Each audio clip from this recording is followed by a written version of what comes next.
आई थी एक्शन में भी दिख रहा है, हालांकि अब थोड़ा स्टॉक कमजोर हो रहा है जिस तरह से बाजार गिरा है, but most of the day इसने होल्ड आउट करा है। इनफैक्ट सुबह तो टारगेट्स पर भी आया था। इंटरग्लोब एविएशन यहाँ पर क्या है खास, आइए जानते हैं कुशल के साथ। कुशल बताइए।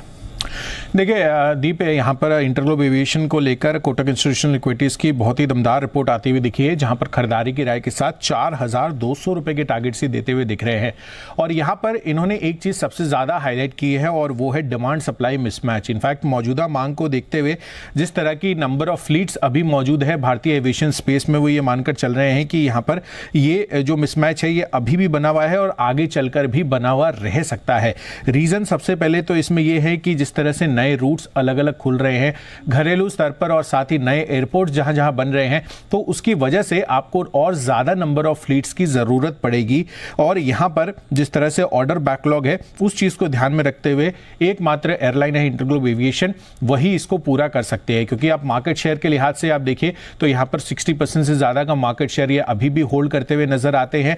साथ ही जिस तरह से कई साल पहले इन्होंने ऑलरेडी ऑर्डर दे दिया था, तो अब जाकर इनकी डिलीवरीज जो है शुरू होती हुई नजर आएगी और ऑलरेडी शुरू हो भी चुकी है। बट बोइंग को लेकर जिस तरह से कंसर्न्स पिछले 4-5 सालों में हमारे सामने आते हुए दिखे हैं, उस पर इनका बिल्कुल भी एक्सपोजर नहीं है। एयरबस को ही मैक्सिमम ऑर्डर्स मिलते हुए दिखे हैं।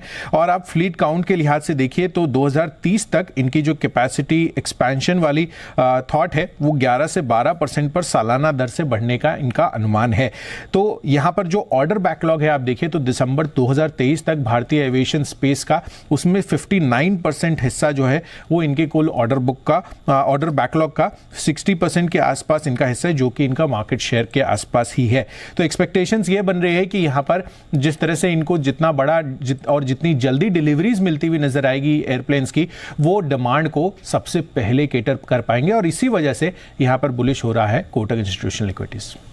ओके, कोटक इंस्टीट्यूशनल इक्विटीज में रिपोर्ट जो आई है 4,200 के लक्ष्य के साथ इंटरग्लोब एविएशन पे आज वैसे हमने सुबह रिकमेंड किया था, सारे टारगेट हासिल भी है। उसके बाद थोड़ा सा फिर से कमज़ोर होता दिखा मार्केट के मूड माहौल के साथ। तो इंडिगो पर ये है पूरा का पूरा एक्शन।